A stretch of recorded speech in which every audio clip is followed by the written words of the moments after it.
It was the early morning of November 23rd, 1733. A small group of African slaves arrived at the fort of Fredericksburn at Coral Bay on the island of St. John. The fort was manned by soldiers of the Danish West India Company, who were expecting the slaves with the garrison's routine delivery of firewood.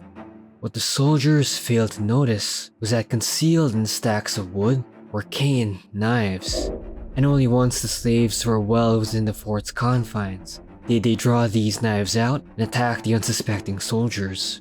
The entire garrison was massacred, save for one soldier who had hidden under his bed.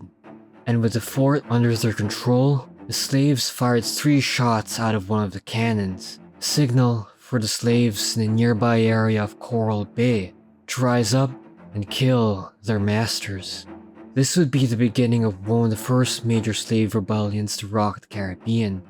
This was the St. John Slave Rebellion of 1733.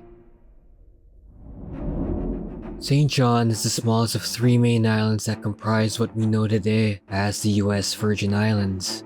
Before becoming an unincorporated territory of the United States in 1917, the islands were controlled by the Kingdom of Denmark, which maintained a rather modest colonial empire compared to its European contemporaries. The Danes were determined to emulate the successes of the British, the French, and the Spanish empires, and so they acquired the islands of St. Thomas and St. John, which would be collectively known as the Danish West Indies. Most European powers maintained colonies in the Caribbean mainly for their cultivation of tropical products, such as cotton, indigo, and especially sugar, which was in particularly high demand in Europe at the time. Unfortunately, the Danes would have to contend with the same problem their contemporaries had, that being the problem of labor. Europeans generally had a hard time incentivizing workers to migrate to their colonies in the Caribbean. Young European laborers didn't really find the inhospitable climate, tropical diseases, and destructive hurricanes enticing. There was no native population to enslave either, as the island's original indigenous peoples, the Taino, had mostly been wiped out by a combination of war, famine, and disease brought about by the Spanish centuries earlier. And so, as the other European powers had been doing for more than a century by that point, the Danes turned to the African continent to fill the demand for labor. Contrary to what many might believe, the Europeans didn't acquire most of their slaves directly through conquest. Instead, these slaves were purchased from powerful African tribes, who themselves had many slaves from routinely waging war on smaller, weaker tribes. Many slaves who ended up in European possession were prisoners captured during these intertribal wars. Among the more powerful tribes were the Akwamu, a fierce warrior people who controlled what is now southern Ghana and Benin. They were renowned thanks to their fierce warrior culture, which, coupled with their effective use of European firearms, made them the dominant military power in the region. The Akwamu were exceptionally vicious to the tribes they conquered. They imposed high taxes, demanded tribute, and forcibly conscripted troops from their defeated enemies. They also routinely sold slaves to the Danes through a trading post along the Ghanaian coast. The brutality of the Akwamu made them widely despised throughout the region, so when the Akwamu king died in 1725, many of their former enemies took this opportunity to rise up and finally overthrow the Akwamu in 1730. Defeated, the Akwamu were subject to the same treatment they'd been meting out to their enemies for years prior. Thousands of Akwamu men and women would be sold as slaves to the Danes, who shipped them over to their newly established colonies in the Caribbean. By 1733, there were over 1,000 slaves working on the island of St. John, most of whom were Akwamu. Slaves would comprise the majority of the island's population, whereas the Europeans would mount to slightly over a couple hundred, most of whom were overseers hired by plantation owners to manage operations. Most plantation owners themselves preferred to reside in the larger, more developed island of St. Thomas. As can be expected, life was brutal for the African slaves, who were regularly made to work the plantations from dusk until dawn, usually with little time for rest. As they were regarded as property by the European overlords, they had little in the way of legal rights. Their overseers treated them viciously, regularly flogging slaves whom they believed didn't work hard enough. Many would die from exhaustion, starvation, and abuse. The Akwamu found their new situation especially humiliating. It had only been a few years ago that they were proud masters of a small empire. Ironically, they'd find themselves laboring alongside many other slaves whom they'd also sold to the Danes, and these slaves hadn't forgotten about their treatment at the hands of the Akwamu. The Akwamu continued to see themselves as superior to the non-Akwamu slaves, treating them with the same contempt as they had back in Africa, even though in the eyes of the Europeans, they all more or less held the same low status. The early part of the year 1733 was particularly devastating for St. John's inhabitants, as the island would first be devastated by a drought, then a severe hurricane, and finally, a crop failure caused by an insect infestation. All of these caused many slaves to desert their plantations, with many taking refuge in the island's thickly forested hinterland. These instances of maroonage became so frequent that the island's governor, Philip Gardelin, would be compelled to pass a series of laws called the Slave Code of 1733, which detailed punishments to be meted out to slaves who abandoned their posts. These included the removal of limbs, flogging, branding on the forehead, and torture with red-hot pincers, all depending on how long the slaves had deserted. Execution by hanging was reserved for those who attempted to flee the colony altogether, as well as those who made menacing gestures, verbal insults, and threats to any European. Slaves who failed to inform their overseers of plots by other slaves were also punished. Conversely, those who came forward could expect a reward in the form of extra food rations. The Danes intended for these laws to instill fear and obedience among the colony's slave population. Instead, the slaves, faced with either exhaustion and starvation on one hand, and mutilation or execution on the other, decided on the third option. The slaves of St. John, or at least the Akwamu, would rise up in rebellion against their European overlords. The Akwamu looked up to three men to lead the rebellion, named Claes, Juni, and Kanta, who were known to have been prominent members of Akwamu society prior to their enslavement. Their plan called for one group of slaves to infiltrate and take the fort in Coral Bay, where they'd fire one of its cannons to signal the start of the rebellion. Their ultimate goal was to re-establish an Akwamu state in the island, as it had existed back in Africa. Notably, non-Akwamu slaves were to remain slaves under the revitalized Akwamu system. This predictably would not sit well with the non-Akwamu, almost all of whom would not take part in the rebellion.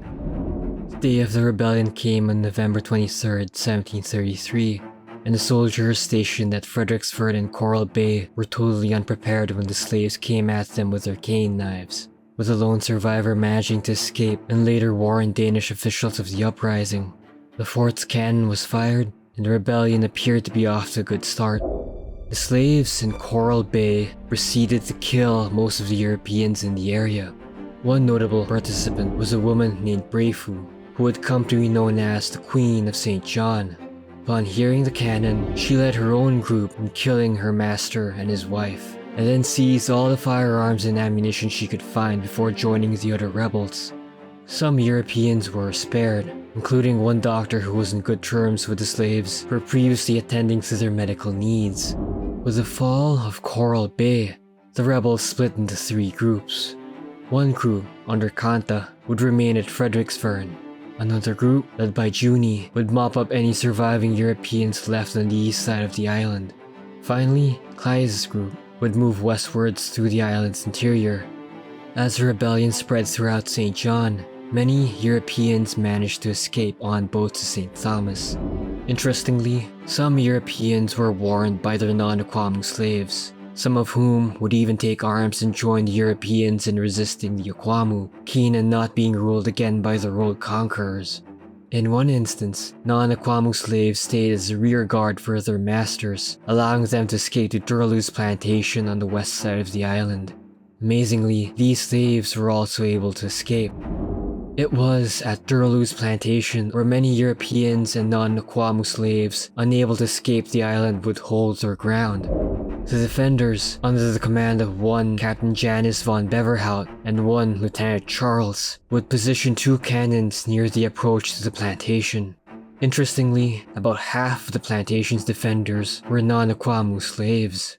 The defenders prepared for the arrival of the rebels commanded by Claes, whom they successfully beat back with overwhelming musket and cannon fire.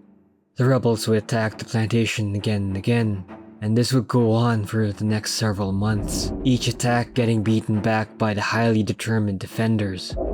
For the time being, however, much of the island was under Akwamu control, though this wouldn't last long. On St. Thomas, Governor Gardelin dispatched troops to support the remaining Europeans on St. John. This contingent, which included slaves from St. Thomas, would land in Coral Bay, where the rebellion first broke out. Under the command of one William Barons, they managed to retake the fort at Coral Bay, with Kanta and Juni's rebels retreating to the island's hinterland.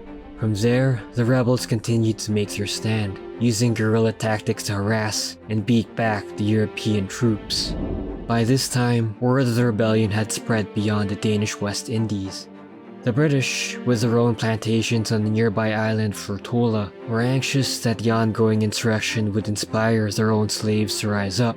As such, they agreed to assist the Danes in putting down the rebellion in St. John. 60 British soldiers, under the command of one Captain Tallard, attempted to land on the north side of the island. There, they'd be ambushed by a group of rebels as they came ashore, and in the following battle, Tallard's troops would lose 4 men, before they were forced to retreat back to their ship.